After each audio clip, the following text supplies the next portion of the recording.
I dream and the world trembles. You are listening to the Emerald Dreamcast,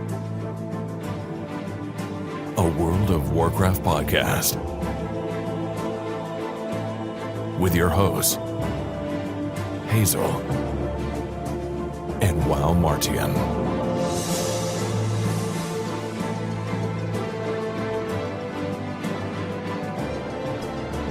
Hello, ladies and gentlemen.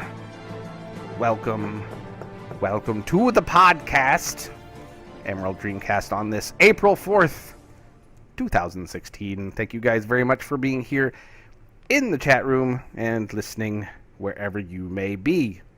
Let me introduce my co-host. She is lurking somewhere in the vast tubes of the interwebs. Hazel, are you there? Hi, I'm Hazel. Hazel! Hey! Hi. Hazel Pro! Hazel Pro! Yeah. It's for anybody that doesn't know, that's her male PvP character. That's what that's about. I don't know if we've ever really explained that. We just kind of said it and let it go. I mean, after a point of making more and more druids because you just need more and more PvP alts, I got sick of making Night Elf females and Worgen are gross. So I made a Night Elf male and I needed a good name, so he's named Hazel Bro! That's right. And I'm going to continually do that because I just think that's awesome. So it's really fun to do. It's addicting. It really is. And that's why I was like, well, we might want to give some context on that. So thank you guys again for being here. Hazel and I, like I said, every Monday, we've been really getting into this. And frankly, I used to dread Mondays, and now I sit here and think about show notes and everything all day long, and it's making my Mondays awesome. Hopefully we're making your Mondays awesome. This is actually a very special show because this is the first show that we're doing under the D20 Crit network label, so to speak. We've been looking for hosting for the show. Again, we wanted to put that out there so you guys could listen to it on your Walkmans, as somebody likes to say. And so you guys can just take it with you, and eventually we'll get it on Stitcher and iTunes. We're waiting for that to transfer and everything else. But for now, you can go to the D20 Crit website and check out the podcast, d20crit.com. And you'll see our name in the list of drop down for podcasts and the gaming shows. And you can listen to all the old shows, and we'll have the new show from tonight up on the website ASAP as well. So thankful that we're with them. They're great. I was with them from the very beginning before with my YouTube channel. Back when it was Catalyst Gaming in particular, and they're just great people. I'm really looking forward to and the reason I bring that up, not only so you guys know that you guys can finally find our show beyond just going to Twitch every Monday night. We have one of the main folks over there at D20, the director of the gaming situation over there at D20, Mr. Ceraphus. He's also the host of Sundering, if you guys know that, and Azeroth Pirate Radio. Mr. Ceraphus, are you there? I am here, and I kind of like the gaming situation. I know. I know. While I'm pulling out my notebook, I'm writing that down. That needs to be a show or something. Gaming situation. That was my George W. Bush moment. It was just fool me once.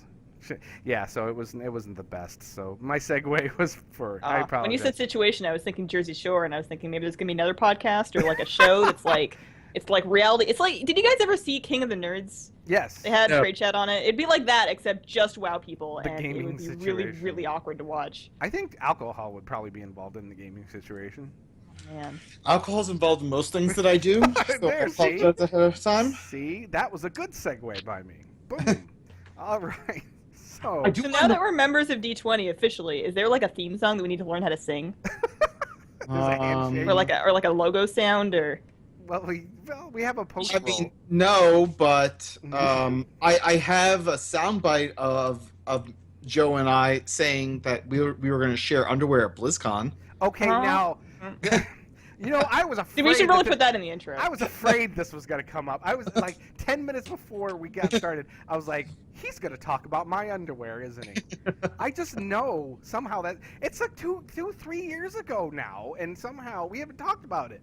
I've been on the Sundering since then. We didn't talk about it, and you bring it. I remember things.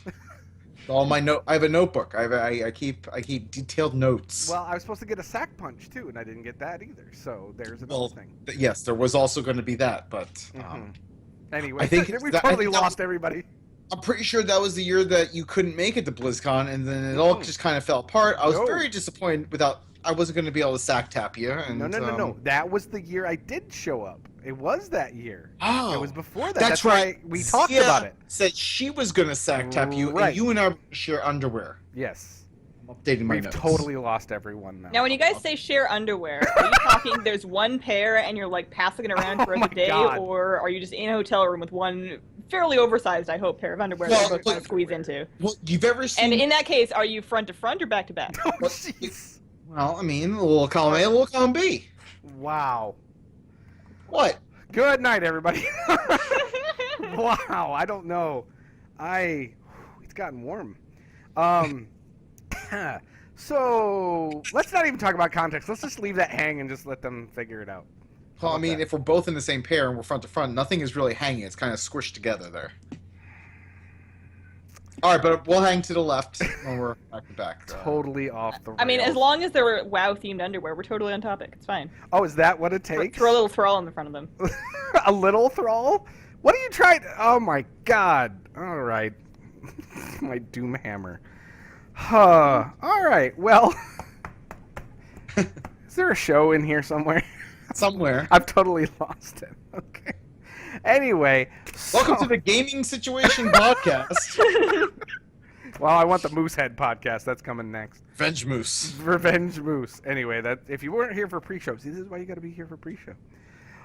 So anyway, Sarah's going to be talking a little bit about D20 and the podcast that he does and everything else, and the gaming situation over there.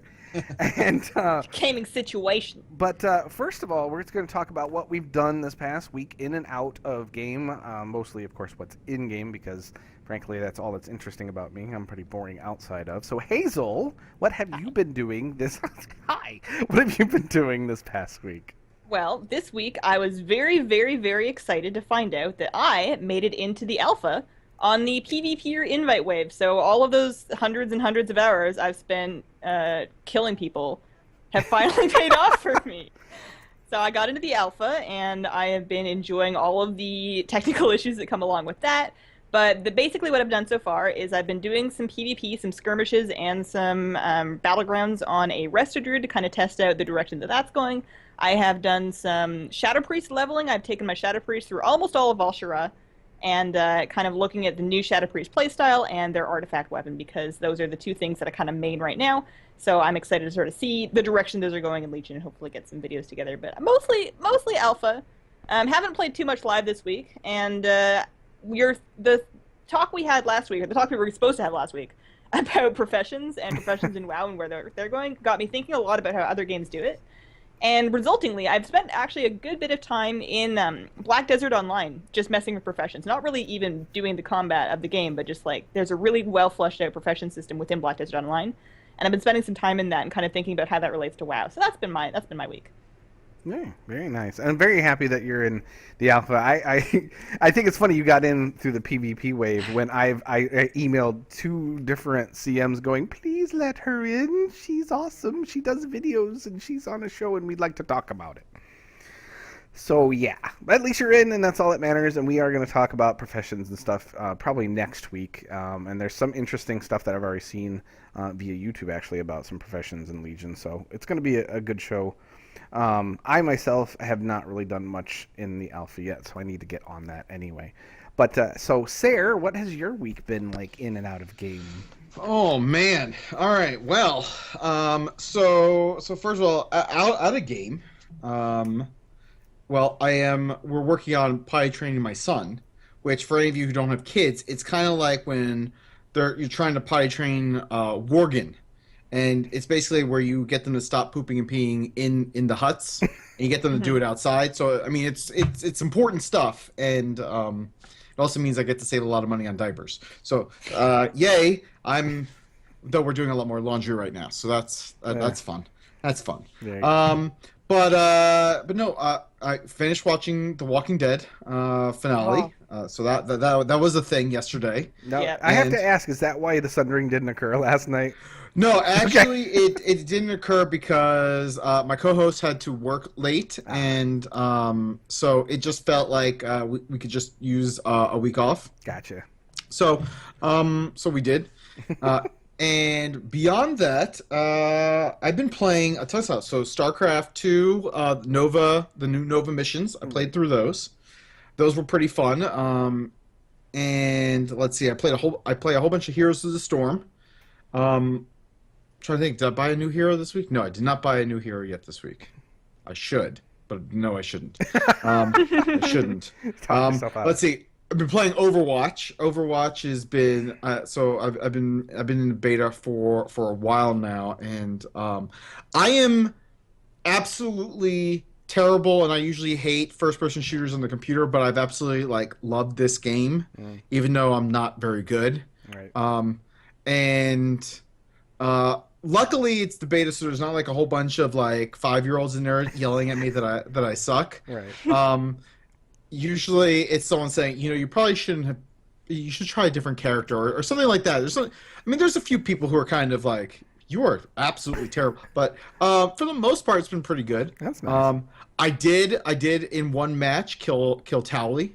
Wow. That's pretty And cool. I also played with Francis. For those of you who know who he is, from Boogie. Roman Francis. Yeah. Boogie. Yeah. Yes. So I got to play a game with him, and I got to play with and against Towley, which was funny because there was the one game that I played with Towley. He was a tank character, and I played Lucio, who is a healer. So I was healing Towley. Nice. But then I killed him in the next match when he was against me. So that was also interesting. But no, so a lot of Overwatch. I've been playing Fallout 4. I'm sick of settlements, all right? Preston Garvey just needs to just chill out. I think I've done everything I can to just satiate him, so I think he's going to leave me alone. I actually go back to finding my son in the game, which is part of the main story quest. Now, I'm not spoiling anything, I'm just saying that the main story is you're trying to find your son. You find that out in the first 10 minutes of the game. Okay. So No I'm not spoiler spoiling alert. Okay. I Anyone don't that hasn't played it by now doesn't really worry about spoilers, but All right. Well, either way, so I finally probably get back to that. And Warcraft, been doing guild achievements in raids with with my guild, Phalanx Nog. Dalaran server, Alliance side. By the way, we're always looking for cool people. Mhm. We're casual, but we raid and we drink while we raid. So there's also that. There you go. And I feel like I'm rambling, but I've actually been able to squeeze a ton of gaming in lately. That's good. I know. Between the potty training and The Steam Weedle Preservation Society. I got a gripe with them. First of all, to level up your rep with them, you're not really preserving anything. You're killing a lot of animals. I'm just gonna throw that out there.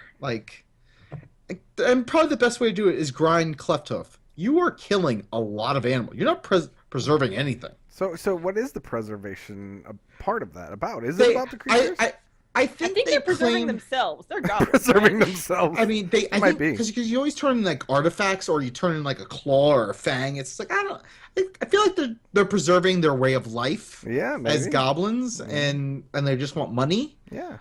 But yeah, they're not really preserving anything. They're preserving their society. Well, it's you're probably terrible. building some kind of a museum with all those claws, and the title that you get from Steam Needle Preservation Society is the conservationist, but is the air quotes conservationist. So I think that would fit in well with them, not running a museum front that's actually from money laundering, something like that. I feel if I kill one more Clefthoof, I'm gonna have PETA banging down my door. Well, no, you have Dita. They'll come after you. No, I'm saying it's gonna traverse from It'll actually trans. They're gonna make characters figure out how to play WoW. They are just gonna Come be into the ground. Look, you have taken animal killing to a whole new level in this game. See, that just reminds me of Wrath, and you kill something and you get the blood on you, and you go to the Dita camp and you forget, and all of a sudden they all jump on you like, what the hell? I'm trying to turn in the quest. I wonder if there's a stat that tells you how many Clefthoof you've slaughtered. Not killed, slaughtered, because that's really what I'm doing as my Death Knight, is I am slaughtering them. I don't know. Well, you're probably diseasing them and everything else. Ew. Oh, and I've also been playing some of the Warcraft Legion Alpha, leveling up my Death Knight, playing around with the talents and everything. Nice. So we got some more experience with the leveling in Legion. Good deal. Because I've leveled my Demon Hunter a little bit, but that's about it. I've gone around the zones, but I haven't actually done, because I was looking for the rares and stuff for videos and whatever else. But good. That'll be good. So I think that's everything. Excellent. Well, I really haven't done a ton. The one thing that I did this past Saturday, I'll talk about here in a little bit in terms of the play it forward part. But now that I've gotten my 1,000,000 gold, I went and spent most of it on different things, mounts and such. I made myself all the jeweled panthers. I haven't made the onyx one yet, but I'm gonna work on that. Hold on. Time out. You got 1,000,000 gold and then you spent it all? Well, I didn't spend it all. I still got about 150K now. What good is gold if you're not going to spend it? That's right. Joe, just promise me that when and if you win the lottery in real life, it's you're not not going to gonna go be out and buy like 24 karat like gold rims and put it on like a Geo Metro or something. Just promise me you won't do that. Let's see me rolling. No. Okay, just No. making sure. No, I just, Probably not. one of the reasons I did it was, well, first of all, just to accomplish it. But the second thing is, from vanilla, I always wanted a Swift Spectral Tiger, and that was one of the reasons why I wanted all that money, is eventually to be able to buy myself one. So I spent about 615K and bought myself one. So that was the bulk of it. I bought the Grand Expedition Yak, which I always wanted, and a few other mounts that I kept kind of, putting off. So that's about it. I mean, like I said, and I'll be able to make that money back. Trust me, with the way, I mean, I make 150, 200K in a week if I really push it. So it's not that big a deal. Right now I'm kind of just chilling because I did do all that to get to 1,000,000, and I'm kind of just taking my time. But the main thing that I've been doing is I've been, I got one character on both my Alliance and Horde servers where I have one of each class to 100, and then I got a lockout from Madness of Deathwing, and I've been farming for the Blazing Drake off of him. So I've been running 21 characters so far the past couple weeks for the Blazing Drake, and no luck so far, but we'll see how the rest of the week goes. So that's pretty much all I've been working on, because I want that for the Blazing Drake, but that'll be the last one I get for that achievement for the, I can't remember what it is. You get the other mount for it. I can't remember what it is now. Experiment. Oh no, the achievement is the Lifebinder's Handmaiden, isn't it? Yeah, but I mean, there's achievement for all those drakes. If you get them all, you get another mount. Yeah. I can't think of the green Drake. I want to say it's the green one. Yeah, I think it is. Emerald? Yeah. Might be. So I want to get that done, because I've gotten a lot of the mounts that I've been looking for in raids, Invincible and Mimiron's Head and Ashes and stuff like that. So now I'm working on the ones that I have left. And that leads us into the bucket list. That was part of my bucket list, is to get some of these mounts done. The big bucket list thing, like I said, for me was the 1,000,000 gold. You've been working on, Hazel, you've been working on your Gladiator title and your Insane title. How are those going? Well, the Insane is going to be something that I'm going to kind of put off indefinitely. Okay. It's something I would like to do, but I'm going to have to get very, very, very bored to work on it. And I have so many nice titles that I think I can probably use all of that time for something else in the meantime. But I've been continuing to peck away at practicing. Gladiator isn't really something you grind out. I mean, it kind of is, but it's really more skill-based than anything else.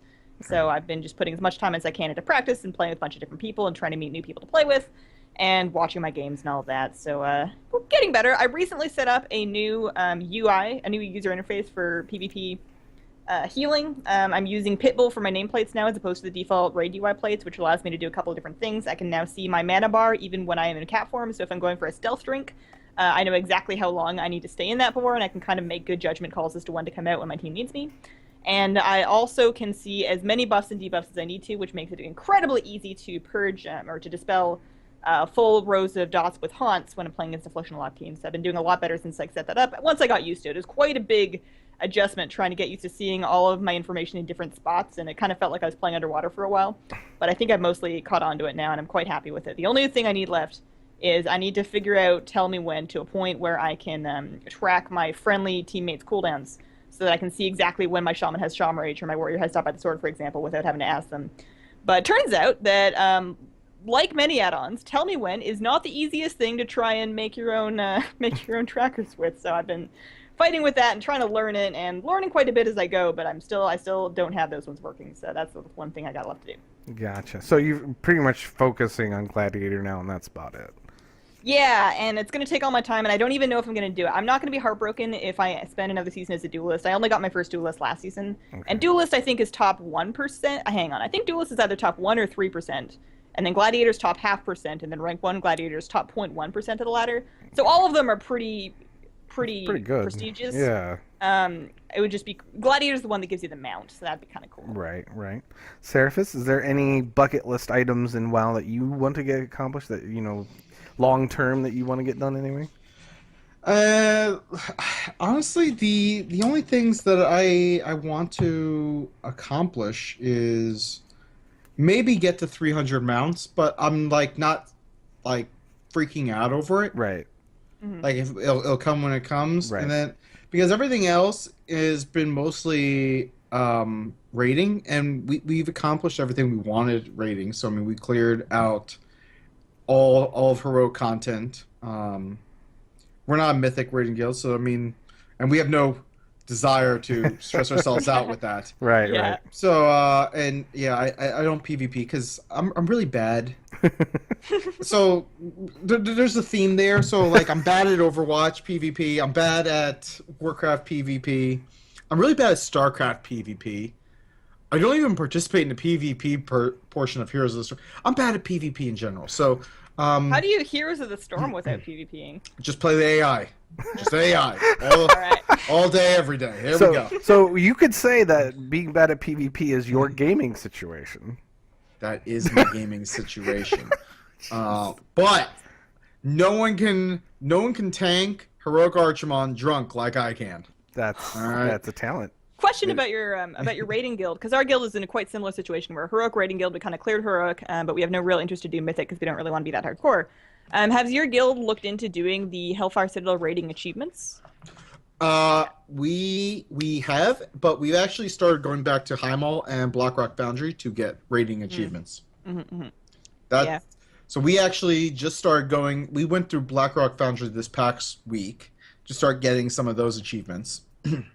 And the week before we did Highmall, and was working through those achievements. So Very Yeah. nice. So, we'll get there. Yeah, so I mean, your bucket list items pretty much have been those rating achievements, the metas, and everything else. And you probably got all the old ones done. You're just working on this current content, though.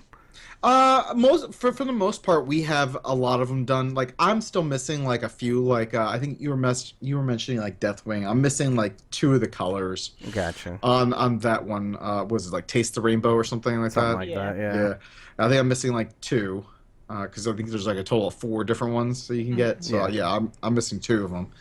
And the problem is, I just have no desire to go back there again. No, actually, I take it all back. I do have one bucket list item that Oh, I have there been we too go. lazy to do, and that is to get Invincible. Ah, there you go. Because I am an Arthas fanboy. I love the Lich King. That's I true. loved the Frozen Throne. Like I'm a Death Knight. I mean, if you look at my avatar on Twitter, like it's a cartoon character of myself wearing the Lich King's helmet. I mean, yeah. So yeah, Invincible. I'll take Invincible. And the other bucket is Tier 19 Death Knight armor that they have revealed through data mining. Looks kind of looks like Lich King's armor. So yeah, I want that too. Very nice. I'm excited for raiding in Legion to get my Lich King armor. Okay. Well, I mean, without going into too much, because we're going to go into leveling and alts and all that stuff, just out of curiosity in terms of, like, farming Lich King. I mean, you wouldn't have to necessarily be level cap, but it would help. And so I'm wondering, how many level 100s do you have currently? 2. 2. Okay. I kind of figured. I'm thinking that he's probably not much of an altaholic that I could remember, so I that used to confirms be. it. Oh, I really? used to be. I can't do it. Gotcha. I feel like I can't do it. I stare at my rogue and my shadow priest, and then I'm just like, ugh, do I really want to do this with them? Gotcha. And then like I look at my druid and I'm like, you're gonna be the first one who's gonna get power level to 100. And then I'm like, am I gonna do anything with 100 with him? You're when missing I, out some free nerd cash. Yeah, Free exactly. Garrison stacks. That's exactly I know, what I did. I know. You don't even I know. have to play them. I'm doing it with 2 of them, and it's.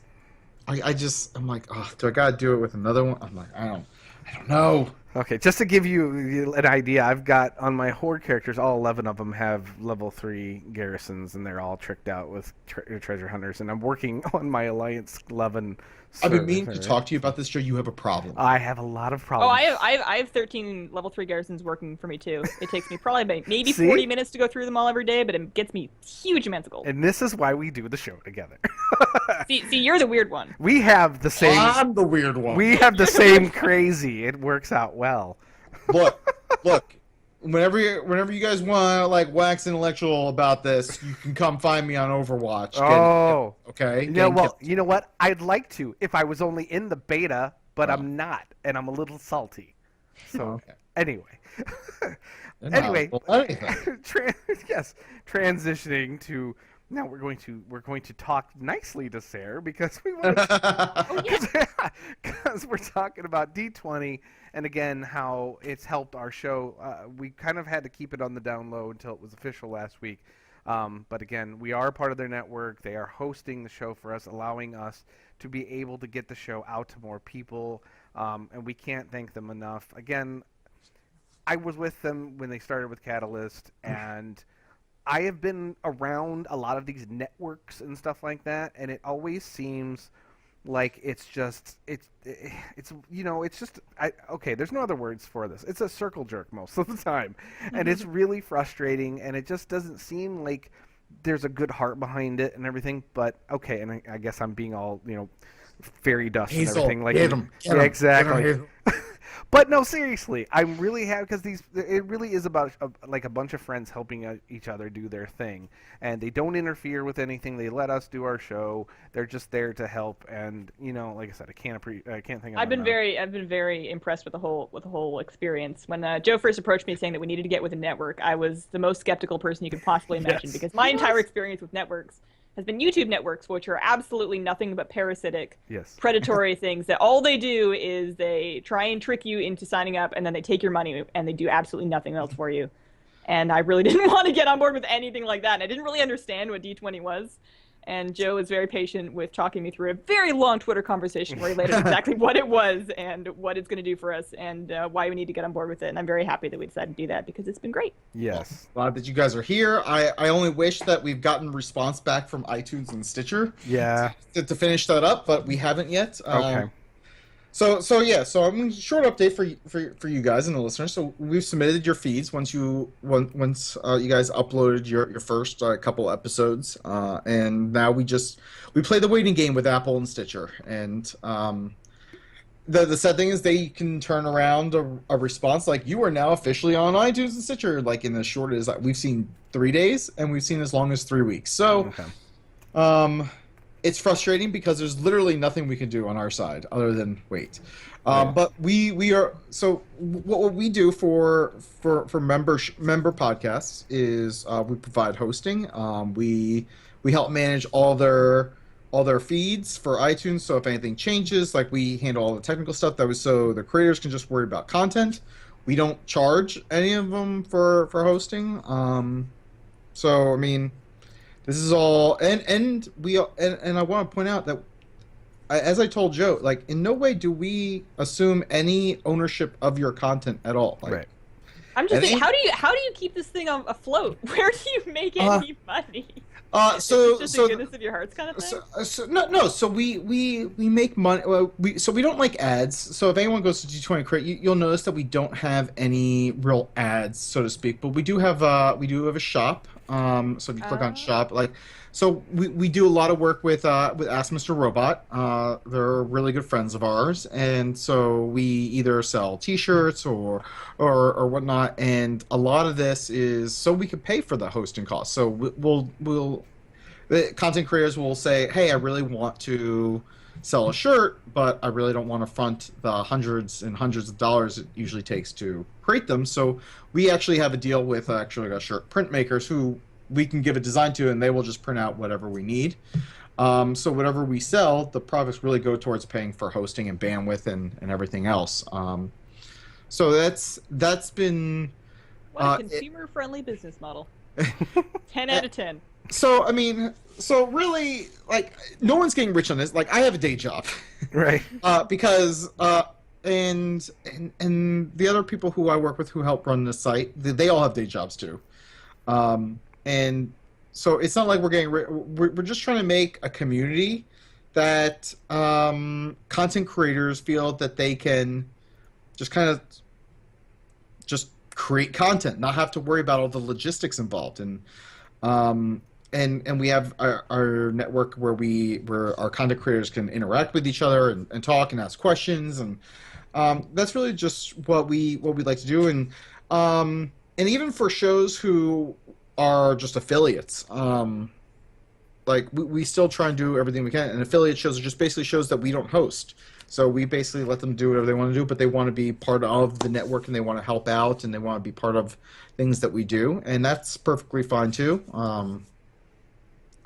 It really doesn't matter to us.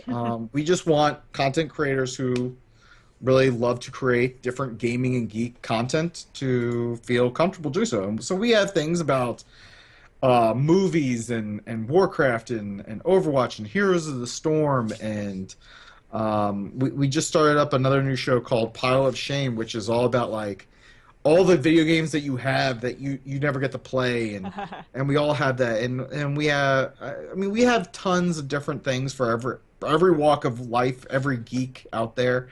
So it's fun. It's fun to talk and interact with a lot of different people who do lots of different content. And sometimes a lot of the networks, at least the networks that I was involved with in the past, it was very like single focused. It was like, it has to be Warcraft. If you're not doing Warcraft, we don't want you around. And like, and for us, it's just like, we just like geeks. Right. So if you're a geek and you like to create content, like, it's what we like. There you go. And that's pretty much it. That's us. And also, just so a little backstory is, so I formed Catalyst Gaming Media with my friend and co-host Zia, and we started up with two other friends who were also part of D20, World of Podcasts. It was an event before BlizzCon, and it kind of morphed into Calm Before the Storm because it just got so big, and it got much more than just podcasts. Right. And so we're actually planning out the fourth one right now. And one of the things that we realized as we were going through a lot of things was a lot of the logistics in running our own network, especially when we were kind of partnering up a lot with D20. And so talking with them, what we decided to do is we merged Catalyst Gaming into D20. And the gaming branch is really under the proper name of D20 Catalyst. But it's all under the D20 Crit umbrella. Right. And so we have a lot of things that we want to do. We're going to be expanding into more video this year. We're obviously, like I said, we're doing Calm Before the Storm, the fourth year of doing that with World of Podcast. We're always looking for great content creators to join our family. So there you go. So if you guys are doing anything in terms of content creation, and you want to join a network of people that really are helpful and encouraging, look at D20. Contact Ceraphus on Twitter and say, hey, dude, I'm interested. What do I got to do? Or if you have questions, send an email to podcasts@d20crit.com, and there you go. It pretty much gets directed to me anyway. And with all this juicy pre-show info, you've got some good icebreakers. Just ask them about your we got Revenge Moose, we got Dominating Sandwiches, how to offend an entire country. We got a lot of stuff. We got some good stuff. We we don't even need to do like a gaming show. We just have to have a show called Nonsense and just have us just talk. I'm writing that down in my notebook. I'm taking it. You're not taking it. It was actually an idea I already had for another show. No, look, we're hosting it now. Look, I gave you the gaming situation. Let me have the nonsense. So it's in the notebook.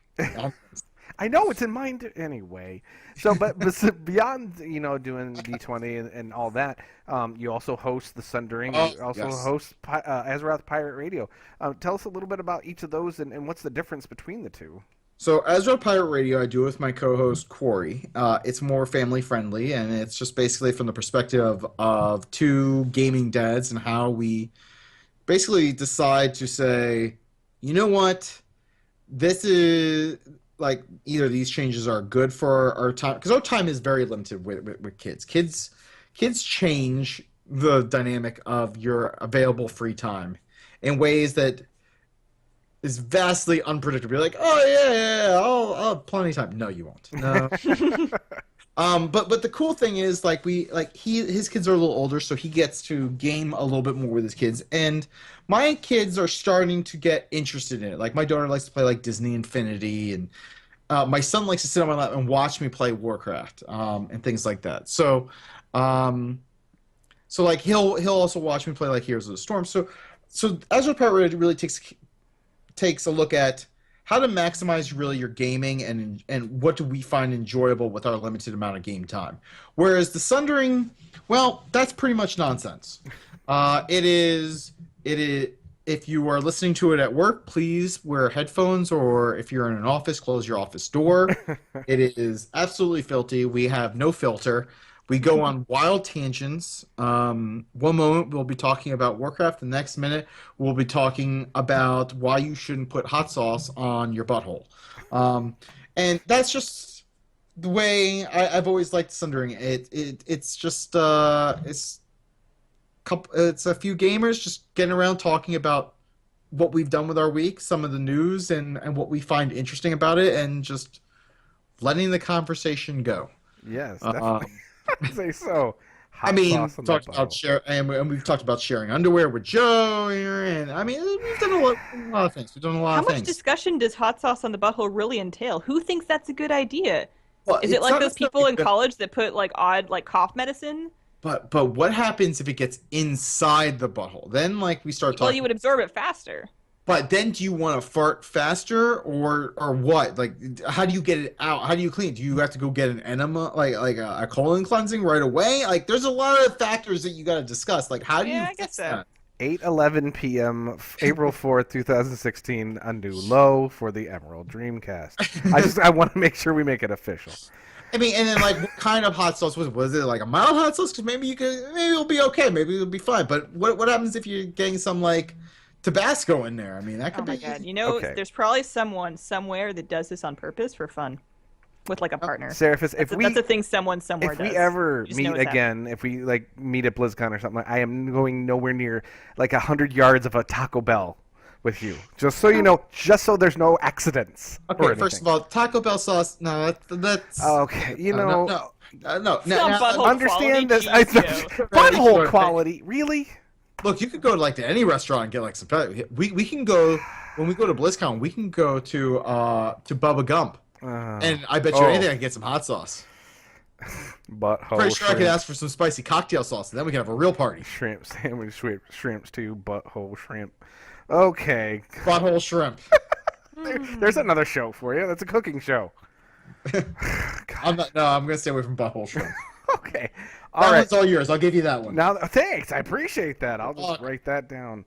All right. Now that we have 18 minutes left, how about we actually talk about some World of Warcraft? Thanks, butthole shrimp. Thanks. That's right. Thanks, Obama. Thanks, butthole shrimp.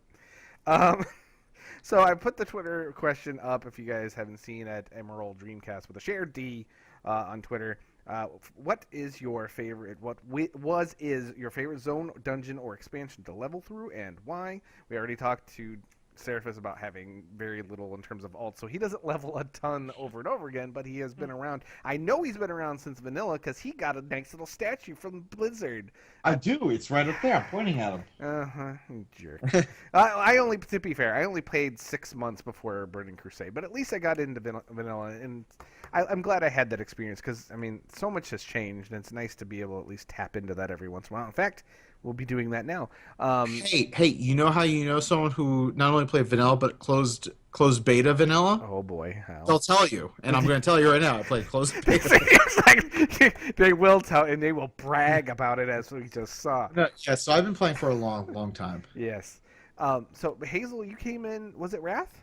Wrath, yes. Okay. I started playing you're a Wrath after they brought in baby. the ICC patch, yeah. Wrath babies. ICC patch. I think that's when my girlfriend came in too. The same time. Yeah. So there was a little less than a year of playing the game, and all my first leveling experiences were pre-Kata. So I got to kind of go through all the zones before that happened, and then Kata happened, and then I leveled most of my alts post-Kata, so I got to see a good before and after of how they adjusted their leveling experience, and of course how they've adjusted it moving forward into Warlords and now into Legion. So they've really gone on a journey. I think they've gone a little too far in one direction, but I think they seem to be scaling it back now, because of course in pre-Wrath, when you were leveling in a zone, there was this. You'd get to a hub, and there would be like 17 quests in this hub, and they'd send you all over not only the zone but also the world. You might have a quest that just has you go to a different continent to drop off a letter, and then they want you to come back, and that's it. And they really streamlined a lot of that in moving forward. They made things more and more streamlined, more and more go to this place and do these 3, and then this place and do these 3, and then you kill this boss, you gather these things, and you kill these mobs. And I think by the time Cataclysm and to some extent Mop came around, things were so streamlined that everything felt extremely on rails. But in Legion, I'm noticing that they've kind of moved back to that, giving you a lot more choice. Like you'll get to a hub, and there might be 4 or 5 different breadcrumbs that send you to different areas. And while those areas are still quite streamlined, and you're not going to really feel like you're wasting your time as you quest and level through them, there's definitely more choice. It's a little bit less of a roller coaster ride and more of an actual exploration, especially with the way that you're able to, in Legion, level through the zones in any order you want. Right. I was really skeptical when they announced that as a feature, because I was thinking it's got to be really expensive tech. Like you can, as a level 101, level with your 108 friend in the same zone, and mobs will appear 101 to you and 108 to him. That's got to be quite a bit of work for something that is not going to see any usage after you hit level cap. Like that seems like a bit of a resource mismanagement. But it's really cool, especially for people like us that are going to be leveling 10 plus characters through Legion. I think being able to do it in a different order and being able to kind of establish our favorite orders is going to be something that really alleviates that kind of grind. Right. What was the question? Well, I mean, there was no question really. We were going to talk about pre-Cata, post-Cata, Draenor, and Legion, but you kind of covered the gamut. Yeah, for us, those are my fault. That was good. No, that's good. But I want to ask Sarah. I mean, since he played in vanilla and on, I mean, what would you say? I mean, have you leveled through the Cata content once they got it all changed in the leveling zones? Yeah. Okay. What would you say? I mean, I would say it's an improvement. I don't think we can argue that. What do you like in terms of the differences? I mean, was there any zone or any change in particular, let's ask this, that you didn't like, that you thought it changed that zone, it changed that part of the world that you didn't like? I got to name a couple off the top of my head, but is there any place that they changed that you didn't like the change? I feel like they didn't change Desolus enough. See, that? I'm one of those weirdos that actually liked Desolus because I spent so much time there, and for good reason, because it was annoying and grindy and everything else. But did they remove the Centaur rep in Cata? I don't know if they actually did. I think they did change all that. Did. Because they changed it, but I think it's still there. Is it there? But it's just not pertinent to anything, probably. I don't know. Not. But yeah, I mean that was a zone that a lot of people could. But I miss like Thousand Needles the way it used to be. I really don't like the change with it being flooded and all. I miss running around that racetrack and. Well, I mean, whose fault is that? Go get a bucket, get on it. Okay. I forgot how simple it was. My bad. Uh-huh. So, but I mean, leveling obviously has changed between Cata or pre-Cata and post-Cata. Nothing major, but it definitely, for myself, actually, we did kind of skip over the play it forward section earlier, but I did take my time, about 3 hours in particular, on Saturday. I gave my friend, he's been kind of frustrated with gaming. He's been playing a lot of League of Legends, and he gets frustrated with that community. He just doesn't feel like he can keep up sometimes in terms of with the younger players and stuff like that. So he gets frustrated with that. And so I was like, you know what? Why don't you try WoW with me? Why don't you come hang out with me and kind of that way you can kind of play at your own pace. You can do your own thing, and there's lots of different things you can do. You can play it your own way a little bit. So we sat for 3 hours and we ran a couple of Night Elf warriors together, and I was just showing him around, getting the basics done. And that was kind of my way of, like we said, play it forward is a way of taking your time out to help another player within the game in some fashion. So that was what I did, and it was interesting because I was looking at everything with fresh eyes completely, to the point where I was telling him to hit heroic strike and then charge, and I'm like, 2 is your charge, hit 2, and he's like, it says I'm too far away, and he was perfectly in range. Well, it turns out his 2 was actually heroic strike because auto attack automatically goes into that number 1 slot, and I just switched that out automatically, didn't even think about it because it's stupid to have auto attack in that first slot anyway. So, but I forgot. There's so many things that I take for granted, we take for granted. He was learning for the first time, and it was neat to go through that and see the new Kata quest hubs and how sleek they are and how much better they are through his point of view. So, but in terms of presence, for me, the only thing in terms of Warlords of Draenor that I really, really, really liked was the questing and the leveling and the zones. What do you guys think of what they did with Draenor? I mean, I personally, I like the leveling like the first time, but because it's just like you're going from, so for me, it's one of those things that like there's certain movies you can sit back and watch over and over again. Okay.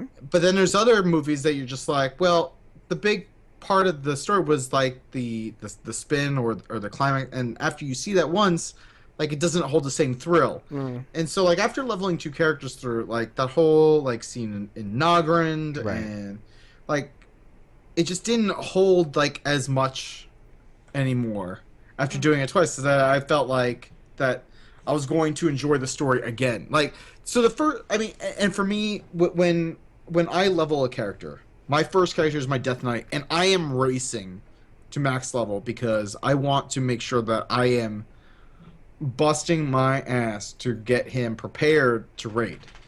And then my second character, which is my paladin, is the one I always kind of stop and smell the roses with. I read all the quest texts. I pay more attention to the story, but then like after, like it just kind of was like, I've seen the story. I don't Right. necessarily care. So, but I mean, I enjoyed it the first, like, well, I mean, I guess 2 times. I just don't feel necessarily intrigued to want to do it again. Right. So do you think like the other expansions before Draenor were better to level multiple times through? Or you think Draenor was just a little bit different that way? Mop, I wasn't like as excited about the overall story. Like I leveled more characters to max level in Mop. The Cataclysm story was kind of blah Right. from a leveling perspective. I hate to say this because everyone's just going, well, you're an Arthas fanboy. Of course you're not. I really, really liked Wrath of the Lich King, the story. I had so much fun leveling through that content, and it could just be that I just really love the whole like Lich King story. Right. But I couldn't wait to level alts through there. I mean, I leveled not only my Death Knight when it came out, all the way from 55 all the way to max level. But then I leveled my Paladin, then I leveled my Rogue, then I leveled my Shadow Priest, then I leveled my Warlock, then I started leveling a Mage from like level 1 just so I can get it up there, and I really enjoyed Wrath. Right. But like, I mean, yeah, I couldn't wait. Like when they didn't announce Wrath of the Lich King as the first expansion, I was actually disappointed. So I mean, I'm a fanboy, so you gotta take my opinion there with a grain of salt. Right. But I think that's the popular opinion for the most part. It seems like BC and Wrath are the 2 expansions that are fighting it out for people's favorites most of the time. Now, Mists have kind of creeped in there. It's catching up. Yeah. Yeah, which I think is interesting, and partially I think that's because of the reflection off of what Warlords ended up being, a 2-patch expansion.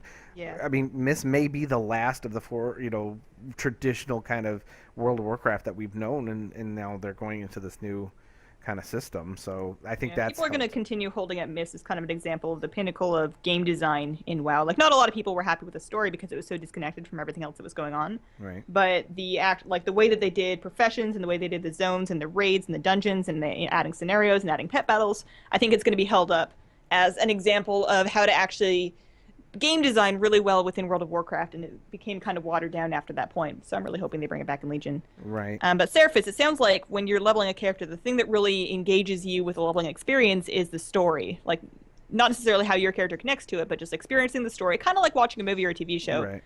You like Yes, going through and connecting with what's going on in the world. I would agree because one of the other games that I like to play off and on is Star Wars: The Old Republic, and I'm not interested in raiding or PvP or anything. It's the story that just grabs me and holds on. Mm-hmm. And so I would agree that a story that could be dynamic to the character or character class, I think would be...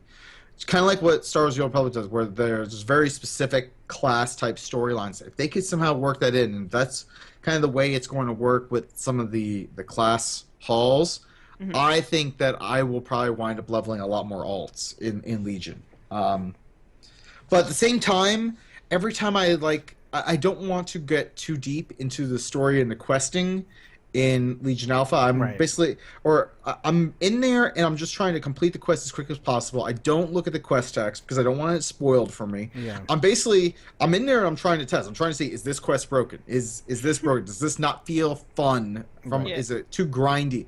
And that's kind of what I make sure to give feedback on. By the way, for all those people who are in there like, oh, I'm not in beta or alpha and I really want to be so I can play. You're there to test. Stop whining. You're there to find bugs. Also, it's broken as hell, so it's not as much fun as it's going to be. Yeah, when you're missing tons. And go ask Destro Warlocks how they feel right now about Legion Alpha. They're not even in the game. Now, to be fair, though, we are there to test and everything, but it's not a coincidence that a lot of content creators get access. That's to give it, a lot of, play and show it off. And I think that's still kind of a form of testing. It's giving it publicity. Like if a content creator goes in and then they take footage of this new system and they put that out to their fans, that's now a huge audience that has access to seeing what that feature is like, and they can then give feedback on what they think of that feature without necessarily having to play it themselves. So I think that's a really smart way of getting community involvement in the alpha without necessarily stressing out the servers with 110,000 people on it. Exactly. I think they go hand in hand. So, yeah, I mean, that's because I don't do, like you said, Sarah, I'm really... it's a weird line to try and straddle because you don't want to spoil yourself. You do want to see everything. You want to test stuff, and you want to get content for whatever you're doing. But yeah, you don't want to spoil it all by the time it comes out live, where it's like, okay, done this 1,000 times already. So like when I leveled a character to Cap in Miss, I'd never really done that before because I just didn't want to see all that stuff. But they weren't going to give characters that were at Cap you're going to have to level through. They wanted everything tested, literally all the way. So you had to level your character. So I did, and it wasn't. Luckily, it didn't ruin my Miss experience. But I'm very conscious of that this time around, just because of how Warlords was. Legion has to hit it out of the ballpark for me, and I'm afraid of messing that up. So that's why I'm looking at doing the rare stuff, because the great thing about doing the rares guides and stuff like that is it doesn't spoil anything in terms of story or anything at all. So yeah, so there's definitely a fine line there. So, but I mean, just out of curiosity, you talk about story, that's the main thing that pushes you, but what about the art direction? I mean, one of the reasons why I like Draenor is I think those zones and the art direction in Draenor in particular, all of that is an amazing bit of work that Blizzard probably some of the best stuff I've seen. I mean, I go back to Pandaria, and it's very striking, and I forget how great those zones are, but Draenor's got some really awesome zones that they did, and that's kind of why I like leveling through them, because I like inhabiting those worlds. So, I don't know. I mean, does that do anything for you, Sarah, or is it still just story? I mean, story is... I mean, you could be... So, the way I tell someone is... If you are dating someone and they are the most gorgeous person in the world, oh god, this is a good point. This is going somewhere good. Yeah, this is man or woman, and you're like, they are stunning. Like, I would want nothing better than to have 3 glorious seconds alone with them. And then you hear them open their mouth, and it's all gibberish. You're like, bless it. You said 3 seconds. What would we do for the other second and a half? With me, I'm just curious. Well, Joe, you're gonna try and put on another pair of underwear. Ba-doom! Okay. Revenge moose. Revenge moose. But that's no, a good point. But no. So I mean, that's kind of the way I say it. I mean, you could have the most There's been plenty of games that have come out that have been absolutely gorgeous, but they've lacked story. They've lacked good gameplay, and ultimately, at the end of the day, engaging with your audience is the most important thing. And I mean, I don't want to I'm trying to think of a game, probably not. Oh my goodness, I'm completely the makers of Skyrim. Elder Scrolls Online. Elder Scrolls Online. The game looks gorgeous. Yeah. But from everything that I've heard, is the story is kind of doesn't really grab you. Right. Yeah. And so you see they almost immediately had to go free to play on it, and so I mean when you look at things like that, it's just okay, well, it didn't really do it. I would say for me personally, the only similar thing I could say would be WildStar. It looks gorgeous, but I feel like the questing is really sloppy and just all over the place, and there's like you said, story is what drives me a lot of the times, and there's just everything's scattered, so there's no through line. There's no way to tell what the main storyline that you should be following. Just you go all over the place for quests, and it's really for as much as I love to level and have all these alts in WoW, I can't get a character leveled in WildStar. It just feels like a big mess. So look at Star Wars: The Old Republic. The graphics on it are, I would say, very dated at this point in time. Yeah. Even with numerous expansions that they've released. But the story is still really, really good. Right. And to me, that's what really keeps me playing that off and on. Yeah. Versus like games like I bought WildStar and kind of the same way. I just kind of lost interest after I hit like level 20. I just couldn't keep up with it. But I was just like, wait, what? Why is this guy doing this? I don't understand what's going on here. Well, SwordSword is really, I mean, like you said, I think it's more of a single player game. I mean, obviously it has the MMO aspect, but I think the best part, like you're saying, is definitely that kind of single player. Like what was it, Knights of the Old Republic? It very much is basically that with an MMO twist to it. So, well, we only got a few minutes. Actually, we're really like right at the time, but I want to talk about leveling in Legion. You guys have done a little bit, just in what you've done, both of you. Just kind of give a synopsis of what you're seeing and what you're hoping that will translate into once it gets released. You can go ahead, Sarah. You were already going, so why don't you go ahead? Oh. I was going to say ladies first. Okay, well, I was waiting for you, Joe. That's why I let you go first. I was letting you go first. I mean, I said ladies first. No, no. I haven't done much. I'm leaving it up to you guys. So.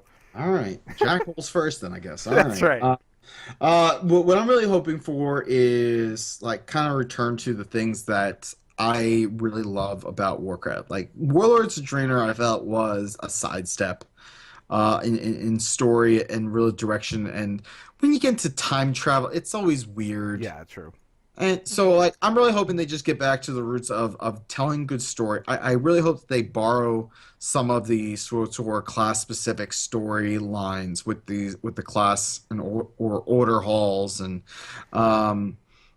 really just make a fun expansion with characters we really know and love. So I mean, you got Illidan, who we all know. Right. They're bringing Gul'dan back, but hopefully this time he's gone. But I'm really hoping they bring some notable characters back. Bolvar. Like I don't want to spoil anything, but I mean there is talk of him being around. Hope we see him more than what has been teased. I want to see. Oh, help me out with the lore, the Naga Queen, Ashara. There we go. Never mind. I got it. So like her, I want to know more about like what happened to her. What is she doing? And obviously I'm still waiting on Sargeras. So how does the leveling feel so far in the zones that you've done? So far, the leveling feels fine. It seems to be working. The best, absolutely the best feature, and I can't believe it's taken them this long to implement it. Is the mob tech? It's the organic partying up. For those of you who don't know, it's like when you've leveled up and you're like, oh, I gotta go kill like 20 bears, and all of a sudden you see like 15 people just like slaughtering bears, and you're like, oh. I'm not going to be able to get anything. And when you go and try and tag something as like a melee, and all of a sudden you see like this fireball go flying past you and hit the bear you were running after, you're like, oh. Yeah.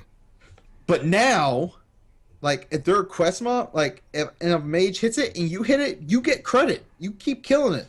Nice.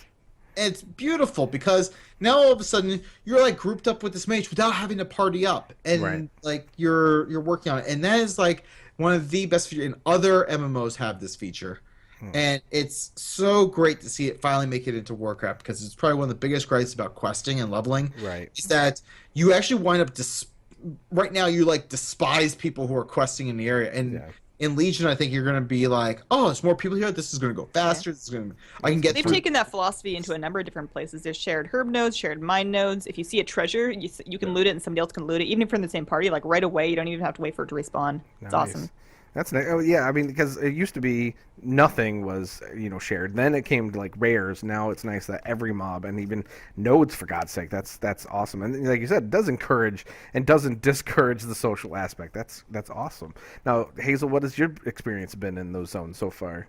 Well, it's been pretty fun. One thing I've noticed is they've really, really gone in so far, and maybe it's just the zone I've done so far, but they've really gone ham on making a lot of references to like a huge spread of pop culture. It felt like every other rare that I was killing was a reference to something. And while that's really cool and it's kind of exciting, especially when you see rares that are connected to something you're passionate about, I was very excited to fight Old Henrik and get the Lost Doll toy, which is all a big Bloodborne reference. I do hope that they keep in mind as they develop that it still needs to feel cohesive with the zone story, and it doesn't feel a little bit too much just like a crazy theme park. Right. And I want to make sure that the overarching story of the zone kind of stays intact, because it seems like it's a little bit fragmented right now. You spend a bunch of time running around to this rare and then this event, and there's lots to do, but sometimes it's very easy to lose track on what you were originally there to do and what the story of the zone was. And maybe that's just me being a little bit too ADD. But I want to make sure that you feel like you're there with a purpose and that you're progressing an overall zone story as you progress through it. I think Mount Hyjal and Cataclysm was a really good example of that. There was an overall purpose to you being there. You're uncovering different parts of the story as you go along. Each quest hub kind of progresses that story in a meaningful way. And I hope that they maintain that kind of philosophy going into Legion, because right now it seems a little bit disjointed. It's all very cool and the environments are stunning. And I'm a lot like you, Joe. The environment's the most important part of questing to me. I think of questing kind of as like going for a walk in a garden. If it's like a really nice, if I get a really nice atmosphere out of it, then I'm going to enjoy being there no matter what I'm doing. That's true. So I'm really happy with the environments, but I do hope that they keep the story cohesive and take it easy on the zaniness. Zaniness is good, but I like zaniness confined to zones meant for zaniness, Right. because especially as we get all these crazy mounts and pets and toys that make everybody look absolutely ridiculous. I don't want to be immersion, but sometimes it gets a little bit too silly for me sometimes. Right. Okay. Well, I mean, the little bit of leveling I've done, I think they've done a good job of kind of giving a kind of an amalgamation of some of the previous leveling that we're used to and what we've seen in Draenor. They've certainly taken what they've learned and applied it to these zones, and the zones, a lot of them have a very nice Wrath feel actually, which I like. Obviously Vrykul and everything wandering around, so I think it's a good thing. My only concern, and I'll throw this out, just last thing, do you think the whole artifact class hall thing is going to interfere with the whole experience? Kind of, I don't want to say the G word, garrisons, but I mean, I'm just kind of worried that that's going to be kind of, I don't know, I don't want to say, but what do you guys think? Do you think we're going to be having enough of a pure Warcraft leveling experience, or are those going to interfere? So my whole thing is, and I'm going to pull out the vanilla card here. Okay. Vanilla was fantastic because it required guilds Yes. and guild members to work together, communicate, organize, talk with one another. Right. And now it's merged into like, oh well, you could just find something through looking for group or looking for dungeon, and like Garrison's a very single player isolationist type of experience, and I'm not sure the class order halls fixed that. I've been like, I probably, for anyone who has talked to me at length over the past like 8 or 9 years, I've been dying for guild halls in World of Warcraft. And I've even morphed that into guild airships. I'm like, look, you can bring your guild's airship with you in whatever expansion you're going to. They can just fly around with you, your whole guild. And you can attach like little mini guild airships, but the mini airships are like your own personal like house or something.